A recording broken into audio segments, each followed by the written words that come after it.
Hi, I'm James Shillinglaw. I'm here with Roger Dow, who is President and CEO of the U.S. Travel Association.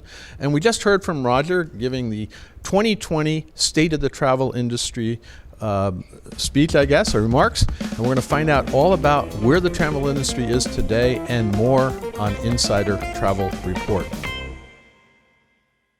Now, Roger, first of all, I don't think you've done one of these in a while. What was the reason to do it now? Obviously, it's the beginning of a decade, right?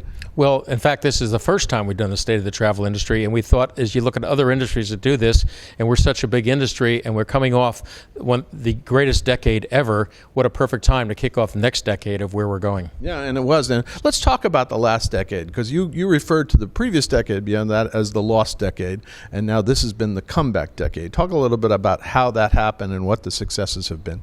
Well, the last decade, we'd lost basically 31% of our global market share, and every other country was promoting come to their country, and we were kind of silent. This decade, we got Brand USA passed, and we're on 120 months. That's every single month the industry has done better than the month before, 10 years going. So that's a monstrous improvement over the decade before.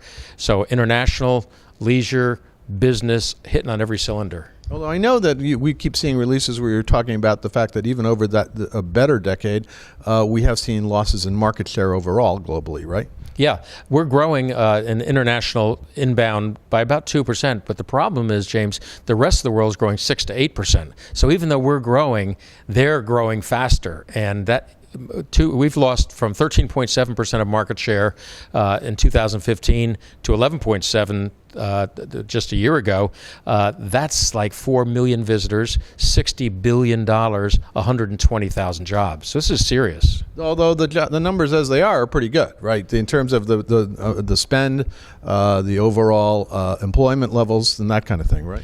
During the last decade, international travel visitors went up 50%, spend went up 62%. So it has been the darling of the industry, the international visitor. They stay longer, they spend a lot of money. Now, the other thing, you mentioned Brand USA, and we just fortunately got the reauthorization of Brand USA after much lobbying by your group and others. What is that going to create, and what is that going to build for the U.S. travel down the line? Brand USA promotes America, but everywhere. If you're from California, Florida, Las Vegas, New York City, you got a lot of money, but still it helps them. But what Brand USA does, it levels the playing field. It allows Wyoming to talk about coming to Wyoming. It talks about different areas that can surgically look at an area and say, we want to market to the Netherlands. The other thing it does, which never happened before, is they could do media fam trips that could hit 3 different states. Before, California would do their thing, and New York would do their thing. Now that someone can go to New York on a fam trip, then go to Chicago, and then go to LA and hit 3 destinations at once. So Brand USA is really pushing more incremental traveler to the tune of like $48 billion incremental dollars without a dime spent by taxpayers. No, it's been a great organization, and we're glad to see it got reauthorized, although for a little while it looked like there might be some challenges. But well, things aren't like whipping through Washington these days. No, they have a few other things going on. I don't know what's going on. I just arrived here, and I was up on the Capitol Hill trying to lobby with American Society of Travel Advisors for some of their causes, which included some of the ones you mentioned, such as the Real ID solution for October 1. We'll talk about that in a minute, and other things like that. Let's talk a little bit about the coming decade and what's going to happen then, and what your role will be as U.S. travel. One issue that you mentioned in your remarks, and something we have talked about the last time we interviewed, I think, was infrastructure. There have been a lot of talk about improving infrastructure, and it hasn't quite happened. So how is that going to occur over the next decade? Well, traditionally, the infrastructure discussion has been construction people, road builders, all of that, truckers. Bottom line is, it's so vital to travel. We built this interstate highway system that made Americans be able to travel from New York to Hilton Head or from California to Las Vegas on the roads. And now the congestion is keeping those people, they're actually shortening trips. They're saying, gee, maybe I can't make that trip. And people are shortening trips. So we've got to be at the table, because why it built the travel industry, it could become the choke point for future growth if we don't do something about it. So when do you think we're going to be able to have a more seamless travel experience with using biometrics and things like that? And how is U.S. travel facilitating that?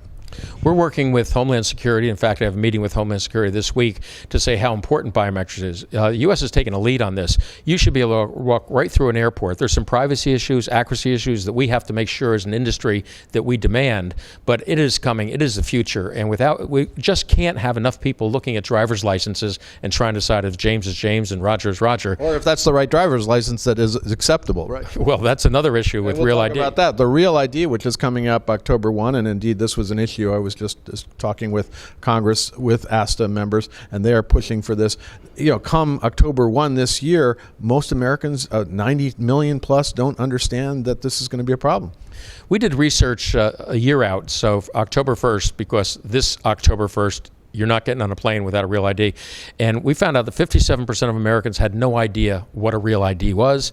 Secondly, 99 million Americans don't have one. So can you imagine? It's hard enough getting through the DMV, but can you imagine when 99 million start scrambling 2 months out to get their Real ID? Nobody's going to fly, is it? Well, we're predicting if it doesn't change, the first day, 80,000 people won't get on a plane. Not only won't they get on the plane, but they're not just going to say, oh, okay, I'll come back next week. They're going to start arguing, and it's going to cause a logjam for you and I who have Real IDs, and we're going to be stuck back of the line while they're arguing that they should be allowed on the plane. Well, unless something happens, I think you and I should just stay put on October 1 and let everybody do, or be already on vacation. I think we should go wherever we want to go, James, on September 30th and stay there for at least a month. Sounds like a plan. Now, the other thing you're doing with U.S. travel is you're working on seeing that trade agreements and other tax codes, things like that, are much more travel friendly, right? Yeah, when you look at it, travel is trade. I mean, all these trade agreements, we've been at the table on USMCA. I was with the vice president. That's the U.S., Mexico, Canada, which everybody down here, you use all these acronyms. It's like USMCA, YMCA, right? Yeah, U.S., Mexico, Canada trade agreement, which has replaced NAFTA.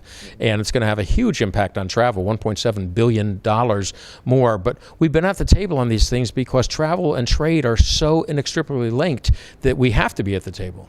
Yeah, and then the other thing is you're going to looking at the tax codes to make them a little bit more amenable to travel and travel expenses, right? Well, there's some things in tax code that just aren't even logical. If you go to a baseball game, you can deduct, for entertaining purposes, you can deduct the hot dog and the beer you buy your client, but you can't deduct the ticket.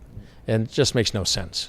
I don't know. I guess we have to go to a baseball game and try that out or something, right? I think we got to go more baseball games, more travel. Yeah. Now, anything else that U.S. travel is doing, and really for this year and the coming decade, that you think is really going to move the needle and make this new decade even better?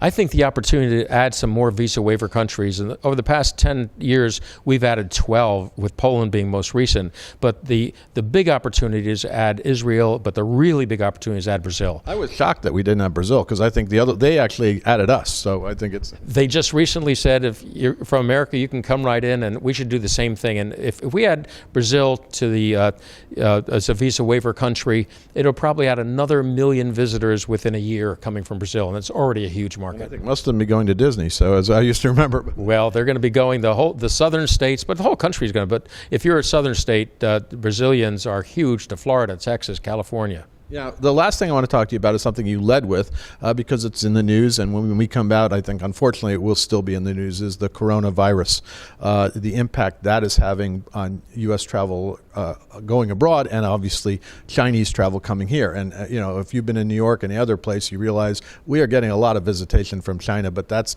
just going to be turned off right now, right?